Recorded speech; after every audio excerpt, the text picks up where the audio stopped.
Bonsoir. Enfin, bonsoir. N'exagérons rien. Bon après-midi. J'espère que ce brouillard qui s'en va laisse rayonner le soleil dans votre cœur.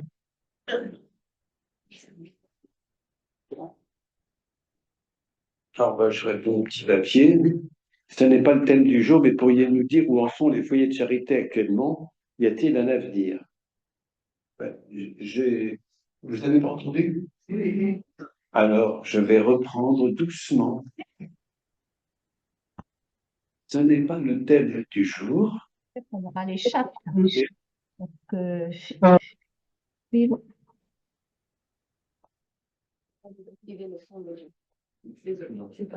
Ce n'est toujours pas le thème du jour. Mais pourriez-vous nous dire où en sont les foyers de charité actuellement? Y a-t-il un avenir? Bien, j'ai quitté les foyers de charité il y a un petit peu moins d'un an. Je ne les ai pas quittés très volontairement. J'ai démissionné quand même, hein. Et donc, je n'étais pas forcément d'accord avec la politique suivie. Et la moindre des choses dans ces cas-là, c'est de ne pas s'occuper, de ne pas intervenir. Donc, je n'ai pas de renseignements précis. Moi, je pense qu'il y a un avenir. Je pense que la difficulté, c'est que cet avenir n'était pas en France. Voilà. Mais renseignez-vous.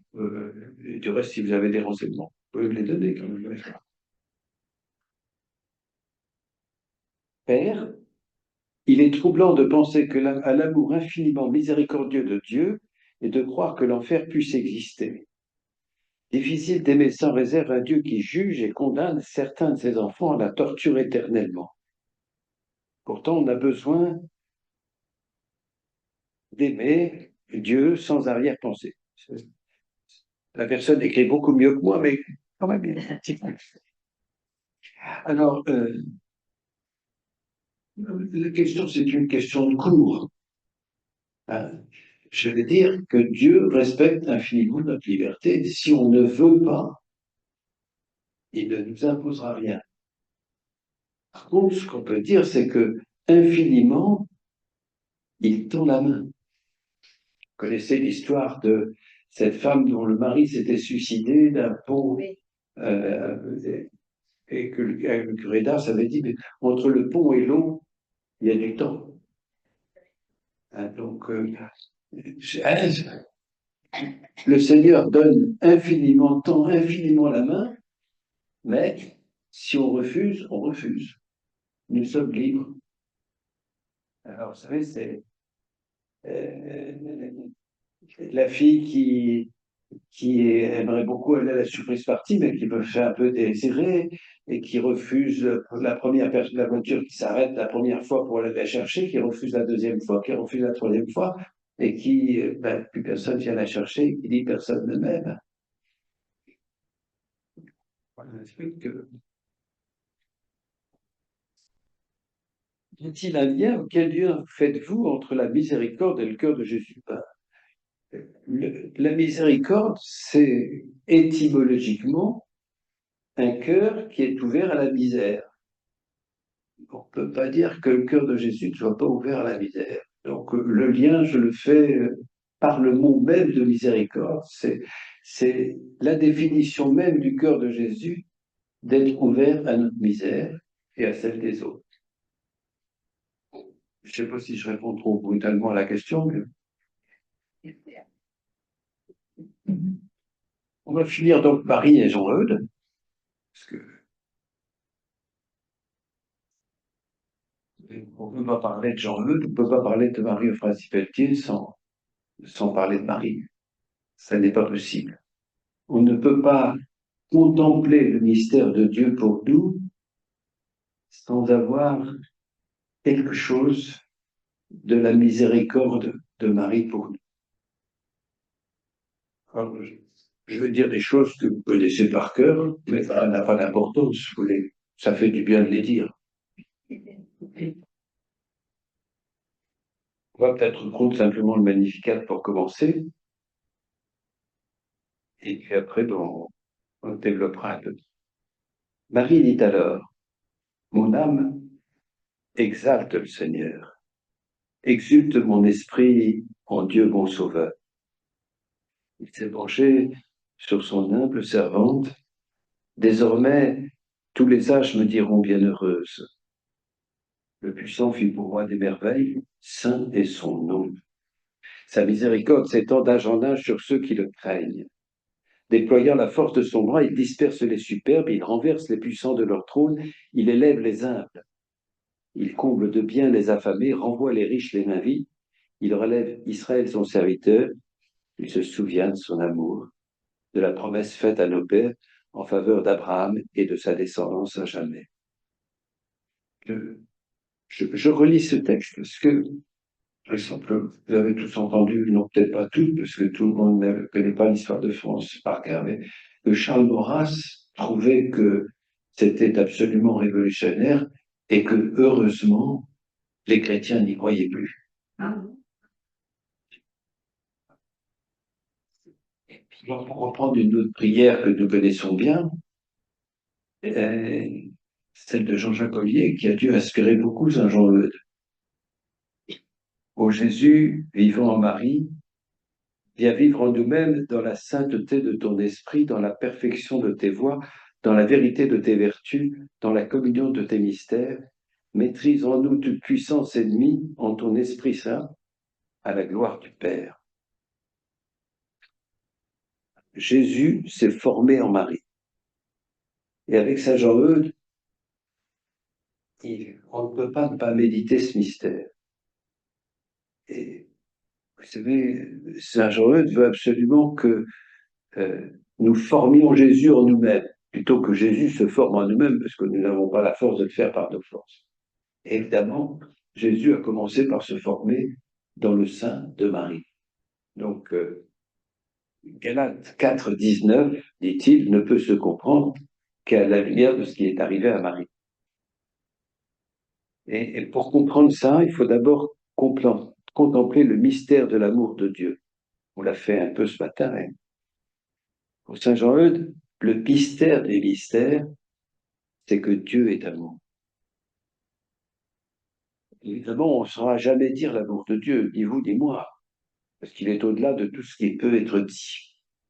Mais Saint Jean-Eudes, pour essayer de mettre sur la piste, emploie des images, des métaphores, et celle la plus courante, c'est celle que nous avons employée ce matin, c'est celle du cœur. Nous sommes, avec Saint Jean-Eudes, sans cesse invités à nous tourner, à revenir au cœur, à l'amour. Cœur.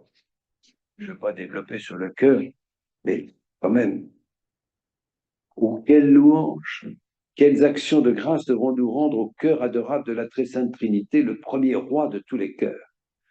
Au cœur infiniment aimable de mon Dieu, par tous les esprits, par tous les cœurs des hommes et des anges. Mais il y a un grand malheur, c'est que la plus grande partie même des chrétiens ne fait aucun état de ce grand don et de cette faveur inconcevable. Dieu est si grand qu'il se suffit à lui-même. Il est amour en lui-même. C'est l'amour de la Trinité qu'il regarde. Le Saint-Esprit, c'est le cœur de Dieu. Tout le monde sait que la foi chrétienne nous apprend qu'il y a 3 personnes dans le mystère adorable de la très sainte Trinité. Bon, ça serait bien. 3 personnes qui n'ont qu'une même divinité, une même puissance, une même sagesse, une même bonté, un même esprit, une même volonté et un même cœur. De là vient que notre Sauveur, en tant que Dieu, n'a qu'un même cœur avec le Père et le Saint-Esprit, et en tant qu'homme, son cœur humainement divin et divinement humain n'est aussi un avec le cœur du Père et du Saint-Esprit, par unité d'esprit, d'amour et de volonté. J'ai cité une phrase qui n'était pas celle-là ce matin, mais qui est à peu près l'équivalente. Alors, ces déclarations, elles ne vous semblent pas étonnantes, mais à la plupart des gens, elles sembleraient complètement étonnantes. Et elles devaient sembler encore plus étonnantes au temps des jansénistes. Le pape a raison de dire que pour des gens qui pensaient que Dieu choisissait et qu'il choisissait que quelques-uns, ces phrases-là devaient être incompréhensibles. Jean-Eudes voit Dieu comme amour, et le Fils de Dieu comme l'expression de l'amour du Père.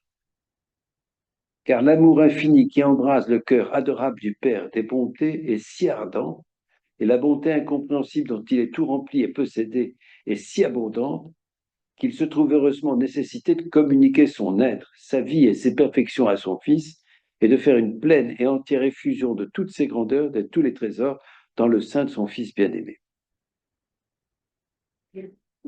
C'est-à-dire que j'ai dit ça ce matin, j'ai dit ça tout ça, mais il faudrait sans cesse revenir à cet amour-là. Dieu, quand on dit qu'il est amour en lui-même, c'est quand même inimaginable. La plupart des gens, ils ont peur de Dieu. Même nous, quand on se trouve qu'on n'est pas saint, qu'on ne mérite pas Dieu, c'est souvent parce qu'on n'a pas une bonne idée de Dieu. Et alors, pour Saint Jean-Eudes, Dieu est amour, Dieu est relation, et le Saint-Esprit a été envoyé en ce monde pour éclairer nos ténèbres, pour allumer le feu de l'amour divin dans nos cœurs et pour accomplir ce qui manque aux travaux, aux souffrances, à la passion de Dieu, du Fils de Dieu et de tous ces autres mystères. Qu'est-ce qu'il manque? Il manque que le fruit en soit appliqué aux âmes. Ça, c'est une idée très profonde de Saint Jean-Eudes. C'est que nous pouvons continuer, c'est dans Saint Paul, nous pouvons continuer dans notre vie ce qui manque à Jésus. Ce qui manque à Jésus, c'est pas quelque chose qui lui manque à lui, mais il ne sera réellement à sa taille que quand tous les hommes seront convertis et toutes les femmes. L'incarnation n'a pas d'autre raison que l'amour.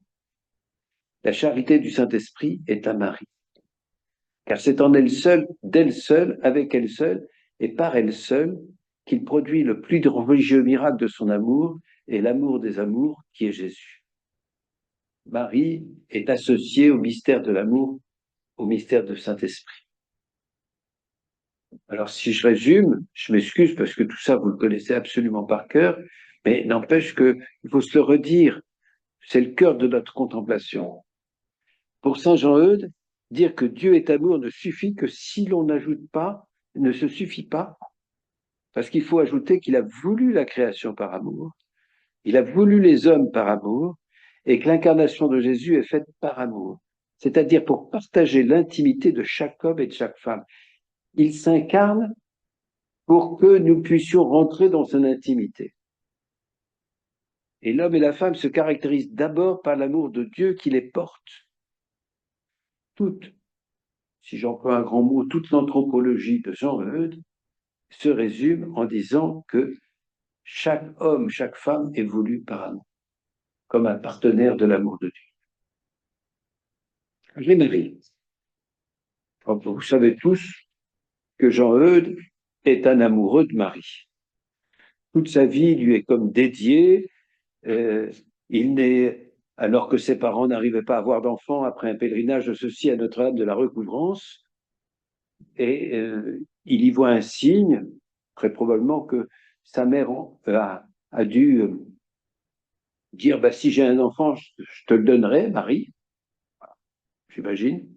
Et en tout cas, enceinte, elle retourne à Notre-Dame de Recouvrance pour l'offrir et le donner à la Vierge Marie. Alors, je passe sa vie parce que, mais enfin, il est élève chez les jésuites, il entre dans une confrérie mariale. Ça l'a beaucoup marqué. Vous savez, les jésuites avaient des confréries mariales. Toute sa vie, il dit que ça a été déterminant pour lui. Le 7 avril 1629, il est autorisé à revêtir l'habit ecclésiastique en la fête de Notre-Dame de la Pitié. Le 25 mars 1624, là je ne vous dis pas, c'est une fête de Marie aussi, il prononce un vœu de servitude à Jésus et Marie. Ça, c'était dans l'école française, on a fait beaucoup de ce genre de choses. Il célèbre sa première messe la nuit de Noël 1624 dans une chapelle consacrée à la Vierge. Le 25 mars 1637, il fait le vœu du martyr. Ô Mère de Jésus, priez ce même Jésus qu'il opère ces choses en moi. Le 25 mars 1643, il fonde la congrégation de Jésus et Marie au sanctuaire de Notre-Dame de la Délivrande, c'est à l'évidence une congrégation mariale. Le 8 février 48, il célèbre la première messe jamais célébrée d'une fête qu'il instaure pour le cœur de Marie. Et il essaiera vainement de célébrer aussi l'apparition de Jésus ressuscité à Marie et l'enfance de Marie, puis il fait aussi une fête pour Marie enceinte. Il en a écrit beaucoup de messes. Le 8 février 1651, eh bien, c'est une des dates de fondation de Notre-Dame de Charité pour servir de refuge aux femmes en difficulté. En 1654, ils fondent une confrérie, la Société du Très Saint-Cœur de la Mère Admirable. En 1663, il publie la dévotion du Très Saint-Cœur et au Très Saint-Cœur, au Très Saint Nom de la Vierge Marie. En 1681, à la veille de sa mort, il publie son maître ouvrage, Le cœur admirable de la Très Sainte Mère de Dieu. On pourrait donner encore d'autres dates et d'autres moments de la vie de Jean-Eudes, mais il la met complètement sous le nom de Marie. Le cœur admirable de la Très Sainte Cœur, j'ai dit que c'était son maître ouvrage, c'est en tout cas le plus gros. C'est pas forcément le plus facile à lire. Vraiment, c'est un amoureux de Marie.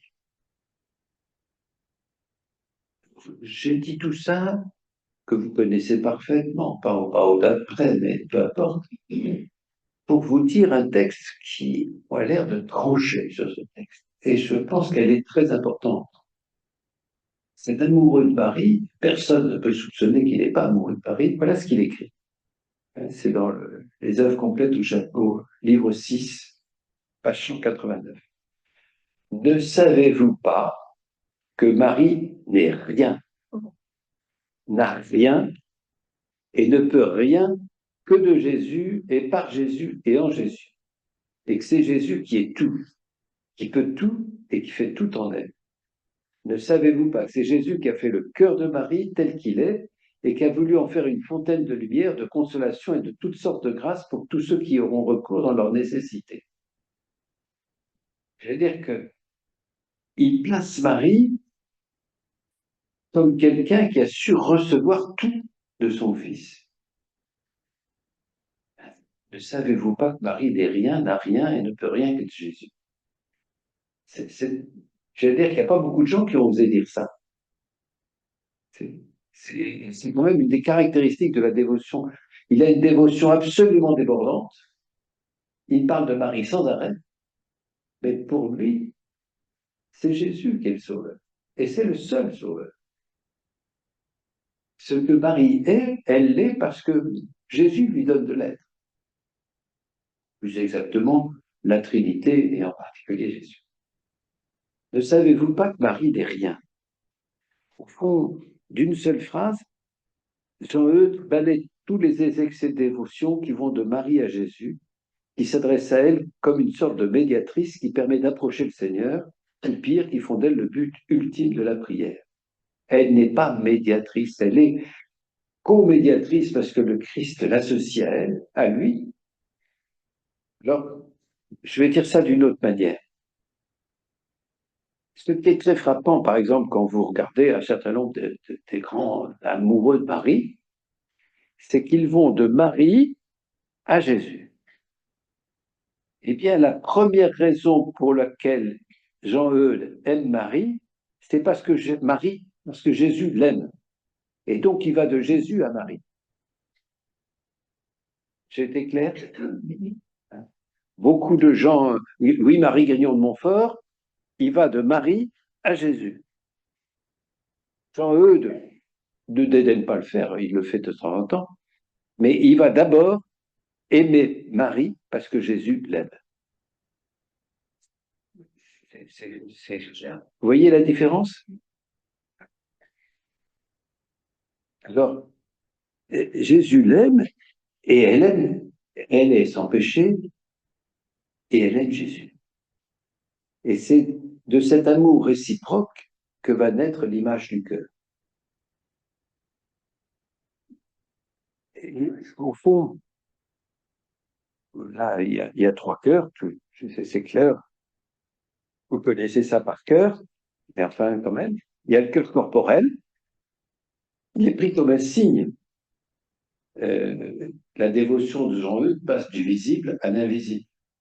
Et le cœur, ben, c'est un organe au sens spirituel et divin, mais pour autant, il est sensible au cœur corporel. Et il est d'autant plus sensible au cœur corporel que pendant que Marie attendait Jésus, son cœur humain était le cœur de Jésus. Il a servi aux deux. Et donc ça, il va, lui, beaucoup plus que le pape le fait, insister sur l'unicité du cœur. D'accord? Deuxième niveau, le cœur spirituel. Alors, le cœur spirituel, ben, c'est ce qu'on a dit ce matin pour Jésus, mais c'est la même chose pour Marie. Le cœur, c'est ce qui symbolise le meilleur de la personne, c'est qu'il l'inifie dans son intelligence, dans sa volonté, dans sa capacité d'aimer, dans sa relation avec les autres. Et Saint Jean-Eudes attribue à ce cœur spirituel ce que les philosophes du Moyen-Âge attribuaient à l'âme. Ce cœur donne forme au corps, on dirait à la personnalité. C'est ça. Le cœur spirituel est ce qui en nous reçoit la grâce. Ce qui en nous permet d'être le temple de l'Esprit Saint. La grâce transforme ce cœur et permet aux qualités humaines d'être transcendées et de devenir surnaturelles. Cette grâce a toujours été présente en Marie, elle n'a jamais été contrariée. Au fond, Marie a toujours su aimer à la fois naturellement et surnaturellement.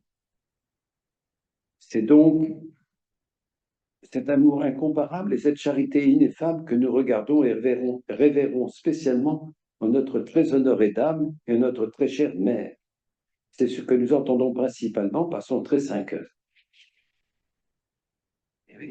Marie, elle a donc un cœur qui accepte, qui est le temple de l'Esprit Saint, mais elle reçoit l'Esprit Saint. Et donc son cœur, elle a aussi un cœur divin, puisqu'elle reçoit l'Esprit en ça. Hein. Et c'est Jésus, c'est le cœur de Jésus, puisque c'est lui, il n'a fait qu'un seul cœur avec l'Esprit Saint. Donc, c'est Jésus vivant en Marie. Si quelqu'un est en Christ, il est une nouvelle créature. Tout chrétien par le baptême est une demeure du Christ. Et moi, je leur ai donné la gloire que tu m'as donnée pour qu'ils soient un comme nous sommes un, moi en eux comme toi en moi. Et ce qui est tout à fait vrai de tout chrétien prend un sens très particulier pour Marie. Ce qui est en Jésus est vivant en Marie. Son cœur est vivant dans son cœur, son âme dans son âme, son esprit dans son esprit. La mémoire, l'entendement, la volonté de Jésus sont vivants dans la mémoire, dans l'entendement, dans la volonté de Marie. C'est ainsi qu'il est le cœur de son cœur et la vie de sa vie.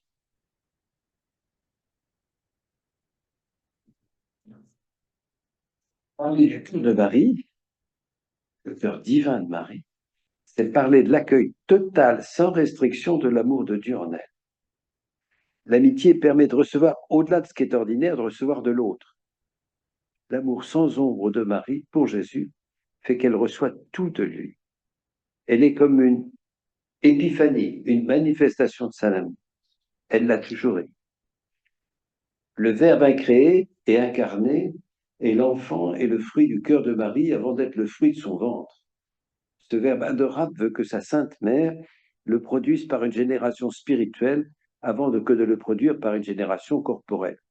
Avant que, en même temps. Elle est complètement accueillante à l'Esprit Saint spirituellement, et c'est pas simplement une question corporelle. Mais le corps joue un rôle essentiel. Le cœur de Marie a toujours été, depuis le premier moment de sa vie jusqu'au dernier, en tout lieu, en tout temps, veillant et dormant, buvant et mangeant dans un exercice continuel et dans un acte perpétuel d'amour, sans aucune interruption. À raison de quoi on peut dire que la mère du Sauveur n'a jamais fait qu'un seul acte d'amour, mais que cet acte qui a fait tout le cours de sa vie. Donc ça, je vais dire que aussi nous avons reçu l'Esprit Saint. Nous aussi, nous sommes temple de l'Esprit. Il est possible, peut-être même probable, que nous n'acceptions pas aussi facilement que Marie l'a accepté, parce que nous sommes marqués par le péché. Et n'empêche que c'est cette réflexion-là qui fait que Jésus nous dit, que Saint Jean-Eudes nous dit que ce cœur, il est à nous et que nous pouvons nous en servir. Alors, si nous pouvons nous en servir, eh bien, Marie, elle s'en sert, bien sûr, parce qu'elle n'a pas de limite de ce point de vue-là. Et Marie est associée à Jésus. Le Concile Vatican II l'a rappelé, je vous lis Lumen Gentium 62. Cette maternité de Marie, elle dure sans cesse dans l'économie de la grâce. En effet, au ciel, elle n'a pas déposé cette fonction salvifique, mais elle continue par son instante intercession à nous obtenir des grâces en vue de notre salut éternel.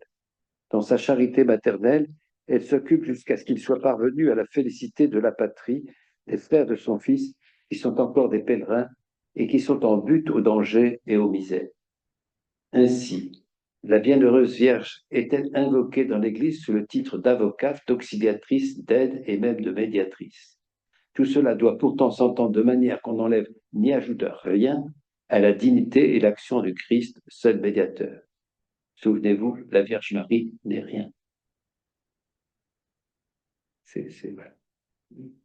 Et Saint Jean-Eudes anticipe le concile d'une certaine manière en disant « Le Fils de Dieu, dans la divinité, est continuellement recevant et donnant la vie, la recevant de son Père et la donnant au Saint-Esprit et à toutes les choses vivantes.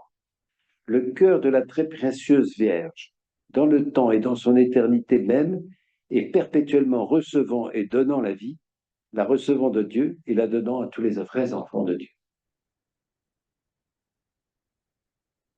Et Saint Jean-Eudes va encore plus loin. Comme le Père éternel l'a choisi de toute éternité pour nous donner par elle, celui qui est le premier auteur et le premier principe de toutes les grâces, il l'a choisi aussi pour nous donner par son entreprise toutes les grâces qui procèdent de cette première source. Comme il n'a point voulu nous donner un sauveur que par le consentement de cette divine Vierge, il a fait aussi un décret dans son conseil éternel de ne faire aucun don ni aucune grâce à personne qui ne passe par les mains de Marie. Alors en fait, puisque le cœur de Jésus, c'est l'Esprit Saint et que l'Esprit Saint habite en Marie, tout ce qui passe par Jésus passe par Marie. C'est au fond le raisonnement de Jean-Eudes. Et nous, il faut d'abord croire que ce cœur est à nous. Le cœur de la mère de Jésus est à vous, parce que Jésus vous l'a donné pour être votre mère, et que ce qui est à la mère est aux enfants. Moi, et puisqu'il est à nous, il faut s'en servir. Ça s'use si on s'en sert pas.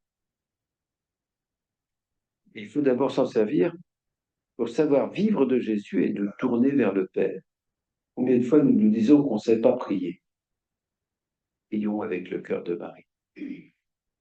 Car l'occupation principale de Marie, c'est de se tourner vers le Père.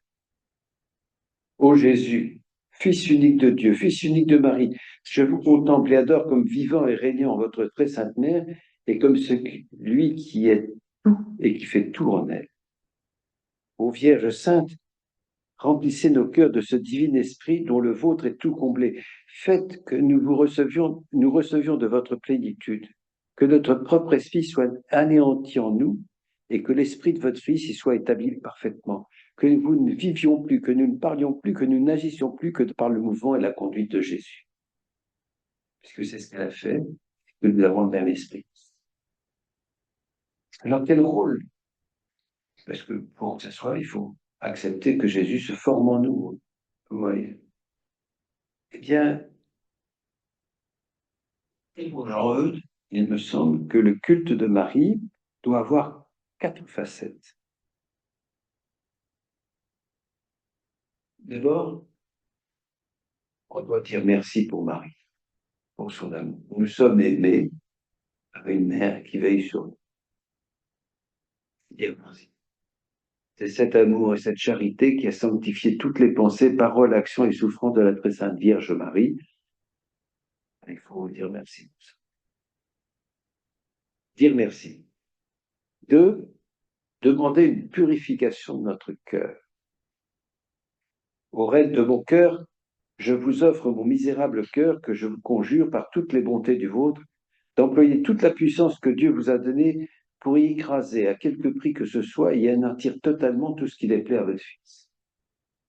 Voilà, purification. On pourrait trouver d'autres formules. 3, une offrande de tout ce qui ne lui appartient pas encore.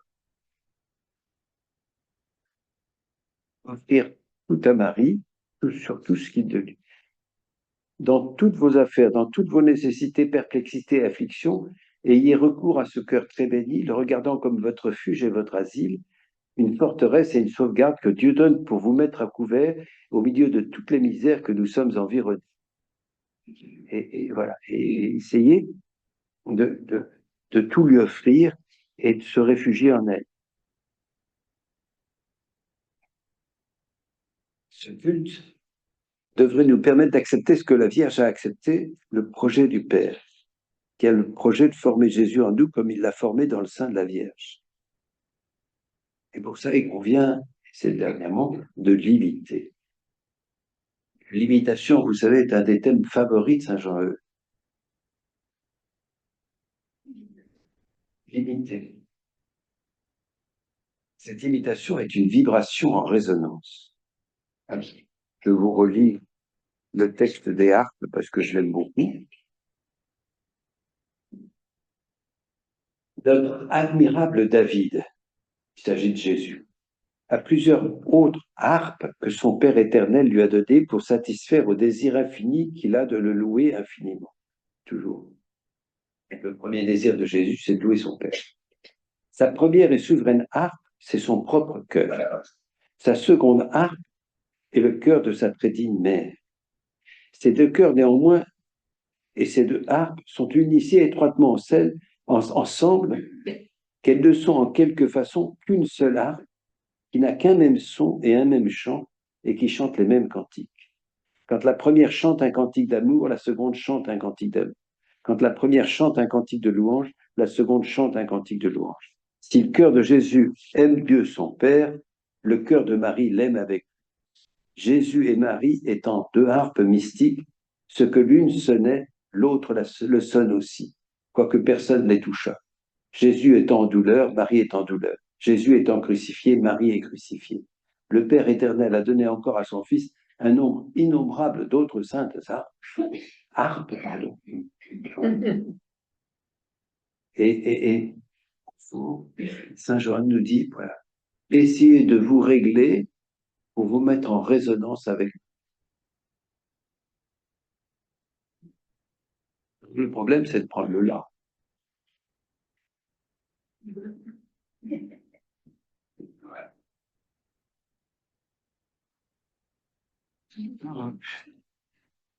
J'ai beaucoup insisté sur Saint Jean-Eudes, mais si j'ai lu vos constitutions, je trouve qu'il y a le reflet de cela. Nous trouvons l'esprit de notre congrégation dans le cœur de Marie, mère de notre institut et modèle de notre vie consacrée. Le Père a choisi de former le Fils en Marie et par elle le cœur des fidèles. Ouverte à l'esprit, elle a répondu avec une charité simple et ardente, se donnant totalement à la personne et à la mission de Jésus. Avec Marie, nous nous efforçons de révéler le mystère de l'amour miséricordieux de Dieu, et de vivre à la louange et à la gloire de la Sainte Trinité. C'est doit être le numéro 9 de vos constitutions. Il semble que ça résume très bien la pensée de Saint Jean-Eudes, et il semble que Sainte Marie-Euphrasie y ajoute sa note. On peut dire qu'elle a été la première religieuse et qu'elle nous a donné le plus parfait modèle à copier. Ce fut pas sans une très grande sagesse que le jour de la présentation de Marie nous fut assigné pour renouveler chaque année nos vœux, car il est ainsi appelé que nous devons retracer en nous cet admirable exemple. Vous aussi, mes chères filles, demeurez avec constance dans votre solitude.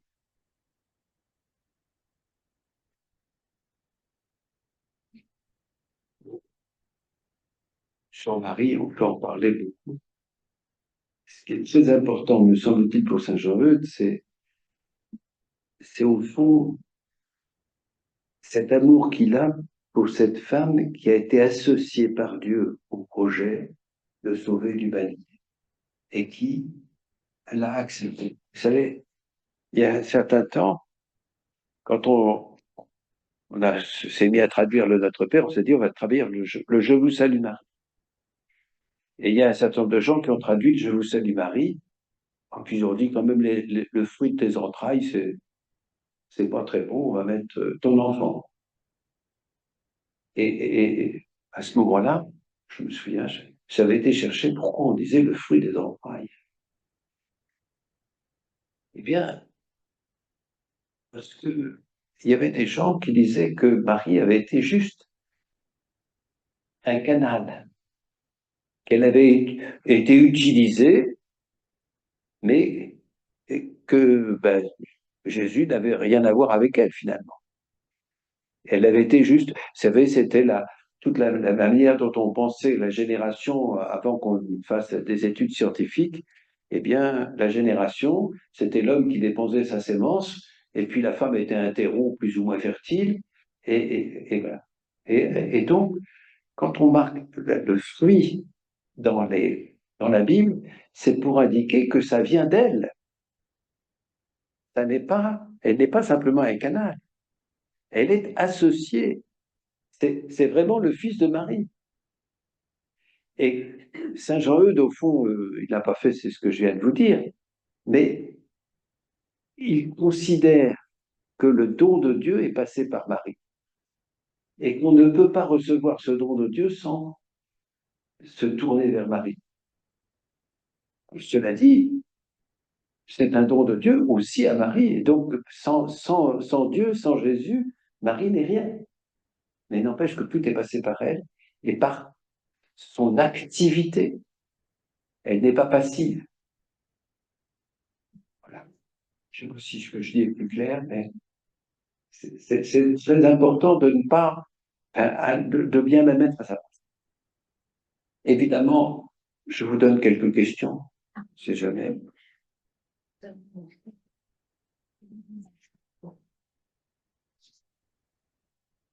Première question. Quelle place Marie occupe-t-elle dans votre prière spontanée?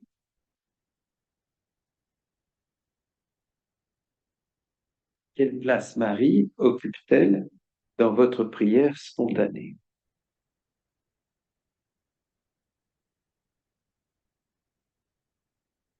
Quelle place Marie occupe-t-elle dans votre prière spontanée?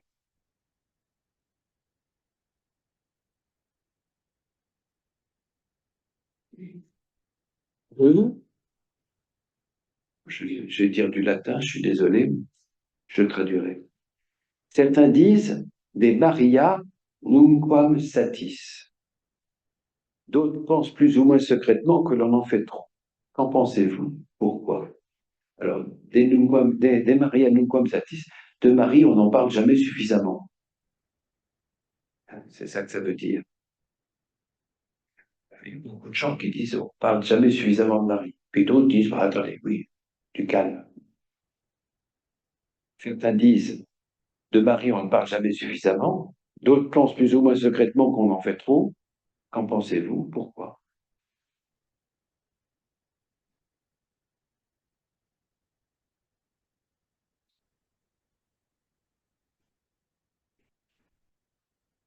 Certains disent que de Marie, on ne parle jamais assez. D'autres pensent plus ou moins secrètement qu'on en fait trop. Qu'en pensez-vous? Pourquoi?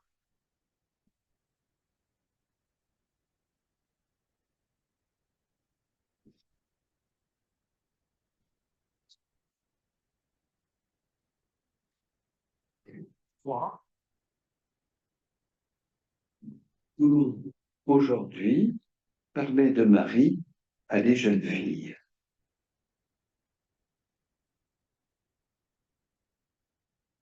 Aujourd'hui, parler de Marie à des jeunes filles.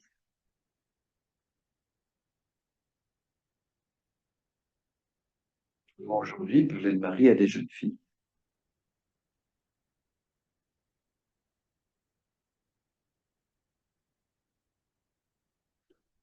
C'est plus facile. Quelles sont les prières Marie que vous préférez? Pourquoi? Quelles sont les prières à Marie que vous préférez? Pourquoi? Quelles sont les prières à Marie que vous préférez? Pourquoi?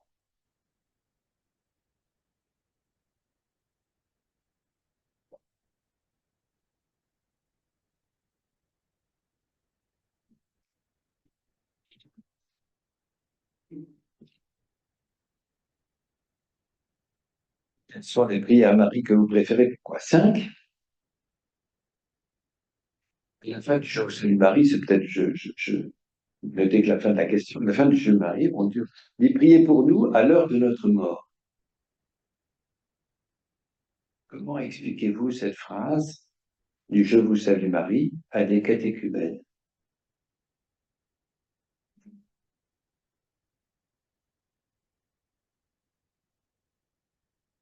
Il est pour nous à l'heure de notre mort. Comment expliqueriez-vous cette phrase du Je vous salue Marie à des catéchumènes?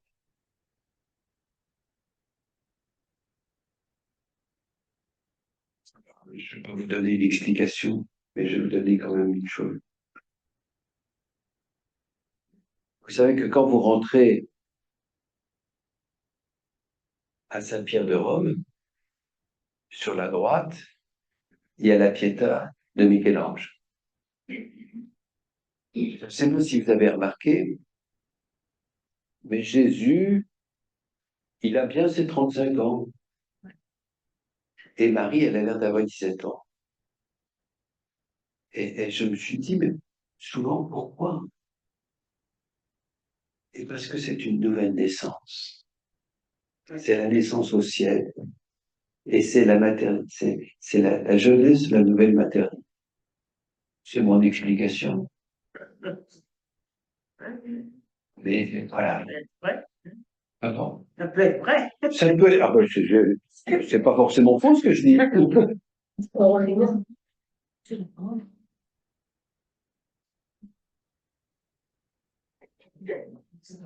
va terminer par nous te saluons, cœur très saint. Nous te saluons, cœur très doux. Nous te saluons, cœur très saint. Nous te saluons, cœur très pur. Nous te saluons, cœur donné sans réserve. Nous te saluons, cœur très sage. Nous te saluons, cœur très patient. Nous te saluons, cœur très obéissant. Nous te saluons, cœur très vigilant. Nous te saluons, cœur très fidèle. Nous te saluons, cœur bienheureux. Nous te saluons, cœur plein de miséricorde. Nous te saluons, cœur très aimant de Jésus et de Marie. Nous t'adorons, nous te louons, nous te glorifions, nous te rendons grâce, nous t'aimons de tout notre cœur, de toute notre âme, de toutes nos forces. Nous t'offrons notre cœur, nous te le donnons, nous te le consacrons, nous te le sacrifions. Reçois-le, possède-le tout entier, purifie-le, éclaire-le, sanctifie-le. En lui vis et règne maintenant, toujours et à jamais. Amen. Voilà. Je vous souhaite une bonne soirée. Merci. Et n'oubliez pas la leçon de chant, la répétition de chant.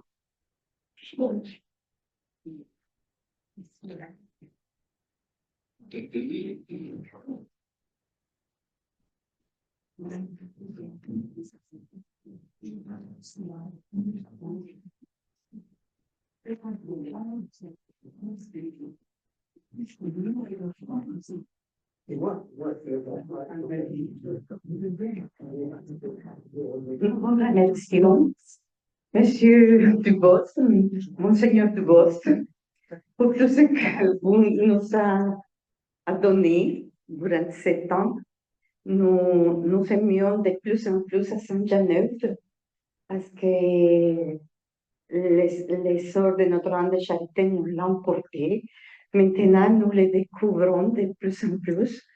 C'est magnifique. Nous attendons beaucoup de Saint-Jean-Neuve. Alors, nous vous remercions pour ce partage que vous nous avez donné, la synthèse de de toute votre vie donnée au Seigneur. Alors, merci beaucoup pour tout. Et, et nous vous invitons aussi à la messe après les répétitions de chants. Merci beaucoup. Là.